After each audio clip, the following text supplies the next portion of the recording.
Alright, I don't have an audience, but I just need to get this done. So, would you want your family member on death row? Uh, Say you had a family member commit a crime and the state thought it was worthy of the death sentence. How would you feel? Would you rather be allowed visits and have them do a life sentence, or never see them again after they suffered the death penalty? Not only would the family be suffering, but the criminal's family is suffering as well, because they have to go through all that stuff, all the paperwork and trials, until that sentence is carried out. Through the years, states have been fighting to get it abolished.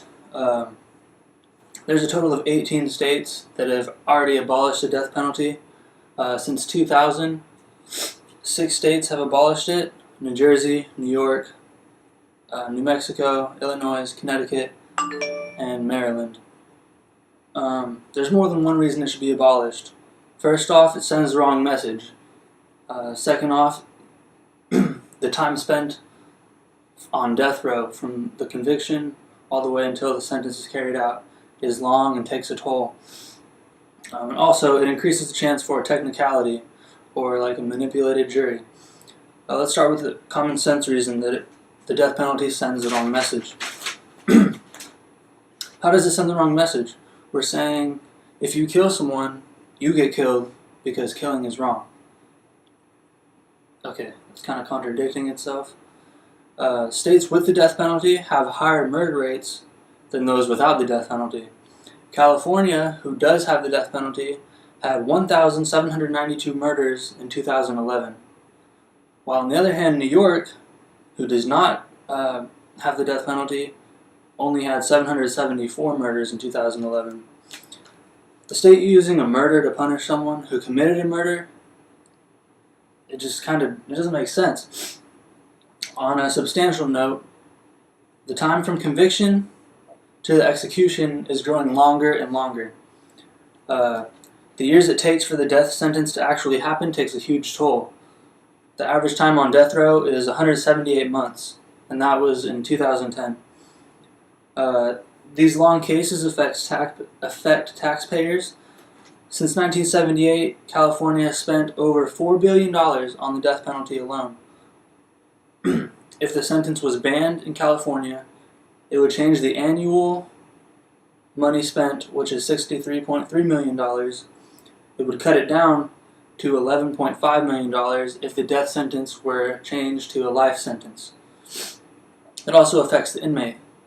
The time between conviction and execution, and the prisoner not knowing for sure if execution is actually going to happen because of all the trials, they could get let off.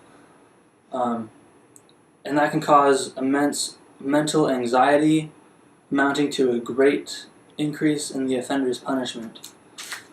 And it also affects the family. It puts the family through just as much agony as the offender.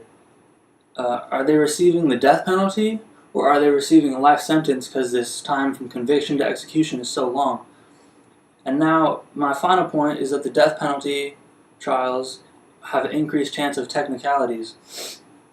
These cases have a higher chance of technicalities, and even a chance for a manipulated jury, which could result in the release of a guilty prisoner. Top lawyers are attracted to these cases. A case in this subject almost always gets media attention. Lawyers, they want that. Top lawyers know how to misdirect thoughts and pick juries that are swayed to their side. Fighting the death penalty is a crusade for many lawyers. Some entire organizations fight just the death penalty alone. That's their goal. An example is the Casey Anthony trial. An obviously guilty woman had a great lawyer, Jose Baez, and he directly impacted the jury, and she got off. Even the judge was surprised with the verdict. Let me summarize these reasons that the death penalty should be abolished. The death penalty is wrong. It should be abolished nationally because it sends out the wrong message. The time spent on death row is tolling on not only the victim, or not only the offender, but also taxpayers and the offender's family. And there's also an increased chance for technicalities or a manipulated jury. By learning some facts about the death penalty, you can understand how it is wrong and why I feel this way. Thank you.